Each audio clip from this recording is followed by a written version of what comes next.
Ini baru sahaja sebahagian kecil apa yang berlaku di bumi Gaza, Palestin. Yang kita lihat hanyalah mungkin 1% daripada keadaan sebenar yang mereka terpaksa hadapi. Pada tahun 2008 nak masuk ke 2009, saya seperti anda semua merupakan mahasiswi di Universiti Malaysia Sabah. Ketika itu, saya bersama dengan sahabat saya, lalu sahabat saya berkata kepada saya, "Heliza, kamu tahu tak? Gaza kena serang." Dan waktu tu, saya terkejut. Ya Allah, Gaza kena serang? Kesiannya. Sebab Sabah dia suka dandut. Jadi cara saya cakap pun tiba-tiba terdandut sikit. Kesiannya. Dan saya teruskan makan burger waktu tu. Lepas tu saya balik ke asrama, saya terdengar sebuah lagu yang menyebabkan jantung saya tercabut. Tapi saya pasang balik kan meninggal terus. Lagu yang sangat popular, yang dinyanyikan oleh Mahizin, rasanya semua boleh sambut kot. InsyaAllah, InsyaAllah, InsyaAllah. Tapi bukan lagu tu yang buat saya tercabut jantung bukan. Lagu lain. Lagunya ialah Palestine, tomorrow will be free. Saya dengar lagu tu. Waktu tidur saya nangis. Saya nak pergi kelas saya nangis. Terus saya kata, wahai Allah, jadikanlah aku seperti mana Nabi kata, khairun nas anfa'ahum linnas. Sebaik-baik manusia adalah orang memberi manfaat kepada orang lain. Kata Nabi, sebaik-baik manusia adalah orang memberi manfaat kepada orang lain. Masya Allah. Ud'uni astajib lakum, berdoalah. InsyaAllah Allah kabulkan pada tahun 2012. Ketika itu, saya sedang duduk di atas katil di bilik saya, sedang buat kerja di atas laptop. Takkan saya buat kerja di atas laptop. Laptop ya. Saya tengah buat kerja, tengah type, tiba-tiba satu mesej masuk dalam handphone saya. Kring-kring. Saya pun buka mesej tu. Dalam mesej tu berbunyi, Assalamualaikum. Bukan mesej tu bunyi macam tu lah. Saya kena bagi tahu. Dalam mesej tu tulis Assalamualaikum. Jadi saya pun jawab, Waalaikumsalam warahmatullahi wabarakatuh. Secara kuat sebab saya duduk seorang-seorang dalam bilik tu, jadi suka hati saya lah nak jawab macam mana. Jadi bila saya jawab Waalaikumsalam warahmatullahi, dalam mesej tu ditulis apa? Heliza, kita dah tak boleh duduk diam lagi. Masalahnya adalah, saya memang tengah duduk diam. Lalu saya bangun macam mana mesej tu dia boleh tahu saya tengah duduk diam. Kita tidak tahu ya, teknologi zaman sekarang ni dia boleh tahu kita duduk ke berdiri, kita golek, kita tak tahu. Astaghfirullahalazim, sangat membahayakan zaman sekarang. Hati-hati. Jadi saya berdiri supaya tak sama dengan mesej tu. Saya berdiri. Saya tengok mesej tu. Kenapa tak boleh duduk diam? Siapa mesejnya? Rupanya yang mesej saya adalah Kak Farah Adiba. Dulu juga merupakan Duta Aman Palestin, Masya Allah. Dia kata kita tak boleh duduk diam sebab Gaza kena serang. Dan bermulanya, Masya Allah, saya pendekkan cerita bermulanya perjalanan diari seorang mujahidah pergi ke bumi Palestin. Sebelum pergi, kami bersama dengan 120 orang bersama dengan Aman Palestin dan letak dalam mindset kami nak bagi misi bantuan kemanusiaan, dalam masa sama kita nak bagi motivasi kepada mereka. Jadi di sana kami dah fikir misi keadaan mereka sedih, mereka perlukan pertolongan, mereka perlukan semangat dan sebagainya. Baik, kami pun dah siap sedia. Maka perjalanan mengambil masa lebih kurang dalam 2 hari. 2 hari kita pun naik flight, turun flight, naik flight. Lepas tu sampai dekat Mesir. Mesir keadaan memang sangat havoc, memang sangat kecoh. Dalam bahasa Arab saya macam tu lebih kurang ya. Sangat kecoh. Kita nak masuk ke Gaza, kita akan melalui satu pintu immigration yang dinamakan pintu Rafah. Dan bordernya lebih kurang dalam 50 meter kita dah nampak dah signboard Welcome to Palestine. Di situ kami diminta untuk berdoa banyak-banyak, mudah-mudahan dipermudahkan untuk masuk. Tepat pada pukul 5.34 petang, sebanyak 4 buah bas bersama dengan Aman Palestin berjaya masuk ke dalam Palestin. Dalam keadaan yang sangat kecoh di bumi Mesir tadi, tiba-tiba keadaan bertukar menjadi senyap. Tak bercakap apa-apa. Tiba-tiba semua jadi terdiam. Saya kata, Masya Allah, kenapa tiba-tiba senyap? Sahabat saya pun bangun. Ya Allah, tak pernah rasa setenang macam ni lah. Kawan saya pun bangun, lah saya pun rasa tenang juga. Saya pun kata, saya sendiri pun rasa ketenangan walaupun dalam keadaan bumi perang. Kat sini, siapa di antara anda semua yang berada dalam dewan ini rasa sekarang ni tak apa nak tenang? Pergi Gaza. Pergi Gaza, insya-Allah dapat ketenangan. Sebab tiba-tiba kami daripada serabut, tiba-tiba orang Terengganu kata serabut perut. Mari situ masya-Allah, teruk molek doa, tak tahu nak kata gana. Jadi nak habaq mai bila kita dah masuk dalam Palestin tu masya-Allah nak kata apa? Rupanya betulkan saya para ustaz, asatizah dan semuanya. Ustaz ada beritahu, cuba buka dalam surah Al-Isra ayat pertama. Apa kata Allah Subhanahu Wa Taala dalam Al-Quran itu? A'udzubillahi minasyaitanirrajim. Subhanalladzi asra bi'abdihi laylan minal masjidil haram ilal masjidil aqsa alladzi barakna hawlahu linuriyahu min ayatina innahu huwas samiul basir. Maha suci Allah yang telah menggerakkan seorang hamba dari Masjidil Haram ke Masjidil Aqsa dengan keadaan sekelilingnya diberkati. Apa makna diberkati? Maknanya termasuklah mereka-mereka yang anda semua ni yang memperjuangkan isu Palestin, yang datang beramai-ramai ke sini, bayar yuran tiket yang memang akan dikontributkan sepenuhnya di dalam tabung amal Palestin, insya-Allah diberkati. Kadang-kadang kenapa doa kita tak makbul? Kan mungkin ada hijab dan sebagainya, tapi doa-doa orang yang dizalimi seperti orang Palestin, Syria, kita bantu. Mudah-mudahan Allah makbulkan kita untuk mempermudahkan urusan kita dunia akhirat. Barang siapa yang mempermudahkan urusan orang lain, Allah akan mudahkan urusan kita dunia dan akhirat.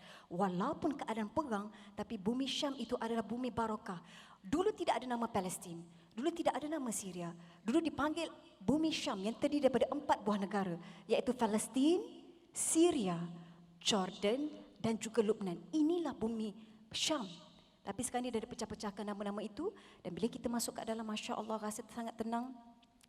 Bila kami turun saja daripada bas, perkataan pertama yang dilontarkan oleh rakyat Gaza, dia kata apa? Selamat datang ke tanah kamu sendiri. Selamat datang ke tempat kamu sendiri. Seperti biasa, perempuan memang menangis, teriak, sedih, ya Allah, macam mana kan. Tapi yang dahsyatnya, jejaki juga jejantas menangis lagi teruk daripada kita orang. Dalam keadaan perang, menangis pula, ya Allah, jadi menyebabkan orang Gaza terkejut tengok orang Malaysia menangis. Lalu orang Gaza peluk kami, dia kata apa? La tahzan, innallaha ma'ana. Jangan sedih, Allah bersama kita. Siapa bagi motivasi siapa sekarang ni? Kita pun heran, kita datang nak bagi motivasi orang Gaza, tapi terbalik, dia tengok orang Malaysia menangis teruk, jadi dia peluk. Tak apa, Allah bersama kita. Kita pun kesat mata, dia terbalik kot, dah tak apalah. Kita pun jalan. Pergi jalan, nak pendekkan cerita, kita pun masuk dalam bas, kita dah steady, kita dah standby. Mungkin kita tinggal dalam gua ke, dalam kemah ke. Tiba-tiba yang jaga kami dalam bas tu menyebabkan kami terpaksa tutup mata dan buka sikit untuk tengok dia. Sebab Masya Allah, begitu bercahaya. Kalau tiba-tiba terblackout, guna muka dia jadi torchlight lah. Macam tu, lebih kurangnya handsome sungguh. Tapi kita niat nak bagi bantuan. Jadi kita tak ada fikir lain waktu tu. Rugi juga saya rasa ya. Kenapa lah saya tak fikir waktu tu. Jadi sebab itulah jadi sekarang ni single, tapi ada album dah lah sekarang, Masya Allah ya. Nak kata lagu tu Masya Allah, bercahaya sungguh muka dia. Jadi kami pun tanyalah soalan pertama, wartawan tanya soalan pertama, apa rahsia kecantikan anda? Ada tanya soalan macam tu. Malulah pemuda Gaza tu, dia kata Masya Allah tak ada apa-apa, biasalah ambil wuduk, baca Quran dan sebagainya. Kami kata apalah, tunjuklah soalan aktivis sikit. Kami pun tanya, andai kata kami nak ajak kamu rakyat Gaza bersama dengan kami di bumi Malaysia, kamu nak ke tidak? Dalam keadaan yang malu, toing-toing pipi dia merah tadi, terus dia kata, la. Saya bukan apa ya Prof, saya Masya Allah, saya memang tak belajar bahasa Arab, saya bukan sekolah agama, tapi sebelum saya pergi ke Gaza, kita kena ada ilmu sikit bahasa Arab. Bila dia kata la, saya tolong translate kepada semua orang, la tu maksudnya tidak. Itu je lah. Itu saja yang saya mampu tolong translate. Lepas tu saya tak faham apa-apa. Sebab waktu tu tidak ada lagu Quran anta. Kalau ada lagu Quran anta panjang sikit, la nahtajul malakai nasdada jamala. Oh, panjang sikit bahasa Arab saya. Tapi tak ada. Jadi Masya Allah, dia kata la, apa dia nak cakap? Tidak, kami tidak akan tinggalkan bumi Gaza sehingga titisan darah kami yang terakhir. Oh, okey, garang sangat tu. Kita tukar soalan. Andai kata kami rakyat Malaysia nak bersama dengan kamu di bumi Gaza, kamu bagi ke tidak? Dia senyum. Tafadhal, dia cakap. Silakan. Tapi ingat, negara kamu Malaysia memerlukan kamu untuk berjuang di negara kamu. Dalam masa yang sama, kamu boleh membantu kami. Dia nak kata apa? Kita di Malaysia ni, seperti mana yang anda sedang buat, kita boleh membantu mereka. Dalam masa yang sama, kita duduk di Malaysia, berjuang sungguh-sungguh dari sudut ilmunya, belajar sungguh-sungguh, contribute dan buat pelbagai jenis yang boleh menjadi seperti mana Nabi kata, khairun nas anfa'ahum linnas. Sebaik-baik manusia adalah memberi manfaat. Baik. Itu cerita dekat Gaza, saya nak bawa sedikit. Lepas cerita Gaza, saya tanya Ustaz macam mana nak bantu Palestin. Ustaz kata, kalau nak Palestin bebas, pintu masuknya adalah Syria. Kalau nak Palestin bebas, kita kena bantu Syria juga. Oh ya ke? Jadi saya pun doa, saya minta ramai orang doa, Masya Allah, dengan izin Allah SWT. Saya tak ada daya upaya, la haula wala quwata illa billah. Saya tak ada apa-apa, saya pun tak tahu. Allah pilih pergi ke bumi Syria beberapa kali. Cuma saya nak ambil satu kisah. Saya pergi bersama dengan Aman Palestin, bersama dengan Ustaz Awang. Kita buat persediaan, dia misi kemanusiaan internasional. Di Malaysia ada 5 orang wakil. Aman Palestin 2 orang, saya, seorang daripada penulis buku PTS dan juga wartawan NSTP. Daripada Brazil seorang, Australia seorang, dia adalah seluruh dunia seorang-seorang macam tu. Jadi kita nampak bagaimana cara aktivis kemanusiaan internasional buat kerja. Dia tak bercakap banyak, senyap je mulut dia, tapi bergerak, pekerjaan dia sangat pantas. Jadi bila aktivis lain berada di atas lori, saya duduk di bawah, saya nak carry beratnya lebih kurang dalam 8 ke 10 kilo, dia tengok saya, budak kecil ni mampukah macam tu lebih kurang. Saya rasa nak tumbuk je dia. Dia nampak saya kecil, tapi sebenarnya boleh, tapi kita angkat beribu-ribu buah kotak lah. Okey, bila pergi ke sana, kita terjumpa seorang pakcik.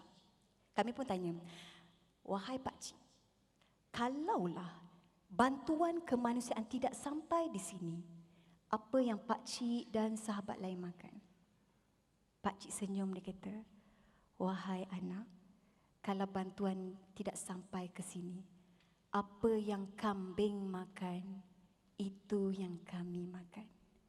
Kita makan kambing, tapi pakcik makan apa yang kambing makan, iaitu rumput. Dan kotak yang anak bagi yang berisi makanan, kotak ini tidak akan kami buang. Kami akan simpan kotak ini. Lalu kami akan koyak kotak ini kepada cepisan-cepisan yang kecil. Lalu kami akan rebus menggunakan air hujan dan suap anak kami minum sup kotak. Itulah makanan kami, wahai anak. Siapa pernah minum sup kotak? Air kotak? Dia perkotak-katikkan. Mungkin, Masya Allah. Tapi itu keadaan mereka. Dan kami pergi ke satu kawasan dinamakan Kem Yarmouk yang mereka terpaksa makan anjing dan kucing. Bila kami sampai, anjing kucing pun tak ada. Mungkin telah habis dimakan ataupun anjing kucing pun tak ada makan, dia pun meninggal sama-sama. Betapa dahsyatnya keadaan mereka. Dan situasi berada di bumi Damsyik itu, saya kira dalam sehari ada 60 biji bom. Waktu kami bagi bantuan, pom! Bagi bantuan pom, saya kata, oh Masya Allah, dahsyat sangat. Saya kata, memang macam ni ke? Dia kata, ya, 100 biji bom di sini adalah perkara yang biasa. Dan tolong jangan melepasi daripada garisan yang kami tetapkan. Kami tanya kenapa? Dia tak nak bagi tahu. Dan kawasan itu dia jadi macam kawasan bandar berhantu. Rupanya ada sniper sedang standby. Sekiranya kami melanggar apa yang mereka arahkan, kemungkinan kita boleh ditembak. Jadi kita meletakkan nyawa kita di situ, risikonya kosong sebab kita tidak tahu apa yang akan terjadi. Tapi inilah yang kita perlu salurkan, duit rakyat Malaysia ini untuk kita bawa ke bumi Syria, untuk kita pas sendiri, untuk kita lihat bagaimana mereka boleh sampai ke tangan mangsa-mangsa perang itu sendiri. Baik, lepas itu kami pulang ke Malaysia. Tahun lepas, Allah izinkan lagi sekali pergi ke satu kawasan. Dan seperti biasa, ia adalah bukan satu perkara yang mudah kepada ahli keluarga. Bayangkan daripada AF8 tadi sebut, sebenarnya saya AF5, tapi tak apalah, saya tak kisahlah berapa nombor dia, tak apa ya. Terasa muda sebab saya baru 18 ya, jadi Masya Allah. Jadi apa ke nama saya nak cakap tadi, lupa dah. Nampak sangat dah tua, tadi kata muda, okey tak apa. Jadi Masya Allah, nak minta kebenaran daripada mak ayah tu. Bila nak minta kebenaran mak ayah, saya tulis surat wasiat, saya bagi mama, ini surat wasiat, bukan mudah. Bila mak nak terima surat wasiat, Mama kata, mama tak nak surat wasiat ni, mama tak nak. Bila saya nak packing barang, mama kata, mama nak masuk dalam beg ni. Saya risau bila saya dah sampai, saya risau nak buka beg bila saya dah sampai Syria. Saya takut bila saya buka beg, tiba-tiba mak saya kata, surprise, saya tak tahu. Kita tak tahu mak kita macam mana ya, mak kita. Jadi Masya Allah, saya buka tak ada mak saya kat situ. Alhamdulillah, risau juga. Tapi itulah bila momen dekat airport, kita peluk mak kita menitis air mata. Bukan mudah untuk kita teruskan kaki kita melangkah untuk teruskan perjuangan peduli isu ummah. Jadi kita ucapkan selamat tinggal dan malam itu ketua kami bertemu dengan kami, dia berkata, esok kita cuba untuk masuk ke kawasan yang paling bahaya dalam dunia, iaitu Bandar Aleppo. Ipoh, adakah kamu semua bersetuju? Kami kata kami bersetuju. Baik, malam ini teks mesej keluarga kamu, minta doa, andai kata berlaku apa-apa, mohon reda. Kami pun mesej, malam itu kami berikan handphone kepada ketua kami sebab kami tidak mahu tentera musuh dapat detect kedudukan kami. Esok bermulalah perjalanan untuk pergi ke bandar Aleppo. Ketika perjalanan nak pergi ke bandar Aleppo, kami hampir bertemu dengan ISIS. Kita jadi macam action movie. Tengah bawa kereta, hampir bertemu dengan ISIS, pusing balik, hampir bertemu dengan tentera Bashar. Dan akhirnya kami tak berjaya masuk ke dalam bandar Aleppo kerana keadaan perang sangat dahsyat. Kami tukar ke kawasan dinamakan Kafar Zerta. Kami masuk saja dekat Kafar Zerta, kawasannya dah jadi macam bandar berhantu. Bukan sebab ada hantu, tapi hanya ada 10 buah keluarga saja yang tinggal di sana. Kami berjumpa dengan salah seorang penduduk di sana. Kami kata, kenapa kamu masih tinggal kat sini? Kamu tak takut mati ke? Dengar apa jawapan mereka. Kenapa kita nak takut mati? Kenapa kita nak takut mati? Allah is waiting for us. Allah ni tengah tunggu kita. Allah bagi satu saja rahmat kita dekat dunia. Masya Allah, kita dapat pelbagai jenis rahmat dan nikmat. Boleh belajar dekat UUM, kita dapat lecturer yang best-best. Dan kita pun ada juga orang yang bernama Piu Rahmat. Macam-macam rahmat dekat dunia ni, Masya Allah. Tapi dekat syurga Allah nak bagi berapa rahmat? 99 rahmat. Kenapa kita nak takut mati, kata mereka. Allah tengah tunggu kita, begitu confident, menyebabkan baik kami pun nak mati syahid juga. Kita pun nak mati syahid. Jadi Allah pun ujilah apa kita kata. Tiba-tiba dalam kita kata okeylah nak mati syahid, kita pun bagi misi bantuan kemanusiaan. Tiba-tiba walkie-talkie ketua kami berbunyi. Malaysia, Malaysia, run! Orang Malaysia, cepat lari, cepat lari. Kami tanya kenapa? Sebentar lagi akan ada satu roket peluru berpandu akan ikut objek yang bergerak. Dan objek itu adalah van kami sebab kami saja yang bergerak. Yang lain semua berada di dalam rumah masing-masing. Tadi kita kata apa? Nak niat mati? Mati syahid. Bila dia kata Malaysia, Malaysia, run. Ya Allah, tolonglah, takkanlah kita tak run. Kita mesti run. Bukan takut, bukan takut. Sebab kita dapat rasa UUN nak panggil kita buat talk. Kita dapat rasa nanti siapa nak sampaikan. Kita tak boleh. So kita fikir jauh. Jadi kita lari tu tak adalah takut sangat, tapi takut sikit lah ya, Masya Allah. Bila kita Malaysia, Malaysia, run. Waktu itu hormon noradrenalin dirembeskan dengan sangat dahsyat. Menyebabkan kita terkejut dengan lari kita sendiri. Terkejut, lari, lajunya aku lari. Macam pelari pecut dunia Olimpik. Kita sambil berlari kita terkejut dengan diri sendiri. Wow, amazed sendiri pun ada juga lah impress. Wow, lajunya berlari. Tapi sambil berlari masuk dalam van. Semua melompat masuk di dalam van dan ketika itu driver itu dia press minyak. Yang paling akhir lah di press. Dan dia tak bawa straight. Tapi dia bawa zigzag. Bila dia dah bawa zigzag kita pun la ilaha illallah, la ilaha illallah. Kita nak mati. Tak kena mati sia-sia, so kita kena berzikir. Dan waktu tu tak tahulah kalau kita jumpa hantu, tahulah nak juga baca ayat kursi. Dia nak mati dan kematian di sini, tak tahu baca Yasin ke Takik ataupun kapan tahu di sini, tak tahu. Jadi kita pun berzikir la ilaha illallah. Dalam keadaan la ilaha illallah, la ilaha illallah, tiba-tiba driver break kita. Walaupun bunyi macam kuda tak apalah, macam anggap saja break. Dia park tepi pokok pula. Saya kata dah kenapa pula park tepi pokok? Bukan kita nak bercanda di tepi pantai ke? Kenapa di sini? Dia kata, tak boleh. Kalau kita cuba pecut, kita takut kita akan kena bom. Sebab kita tak dapat menandingi roket itu. Jadi kita akan break dan kita akan cuba bersembunyi. Saya tengok driver tu agak-agak lah nak sembunyi kat mana. Ni kan padang jarak, padang terkukuh. Nak sembunyi kat mana? Dia kata, Heliza diam. Okay, fine.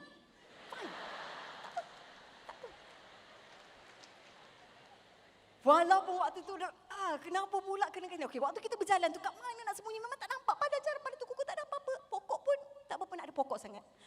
Jadi kita pun jalan-jalan tiba-tiba dia kata okey kita dah sampai. Kami sampai di satu kawasan. Kawasan itu memang lebar dan juga dalam. Dia kata okey kita akan bersembunyi kat sini. Saya tengok sekali lelaki driver tu. Takkanlah kita nak sembunyi kat sini. Ini namanya liang lahat. Liang lahat ada siapa? Mayat. Jadi bila kita masuk dalam liang lahat, tiba-tiba mayat tu akan cakap, Assalamualaikum dunia. Kita nak jawab apa waktu tu? Tiba-tiba dia jadi orang, kita jadi mayat. Kata balik, Eliza masuk, okey. Saya kena masuk juga. Saya kena masuk juga kat dalam tu. Bila saya masuk tu, saya, ya Allah, tengoklah, oh rupanya kamilah merupakan mayat hidup yang pertama. Mungkin dia memang korek, welcome to Syria, masuk kat dalam tu. Macam itulah agaknya ya. UM bagus, welcome tu terus dapat makan nasi goreng tadi, alhamdulillah sedap. Ya. Jadi bila kita masuk kat dalam tu, waktu tu kami memang muhasabah diri kami. Dan kita ada Sarawak lah muhasabah, tapi tak ada perkataan tu ya. Kita muhasabah diri kami. Kami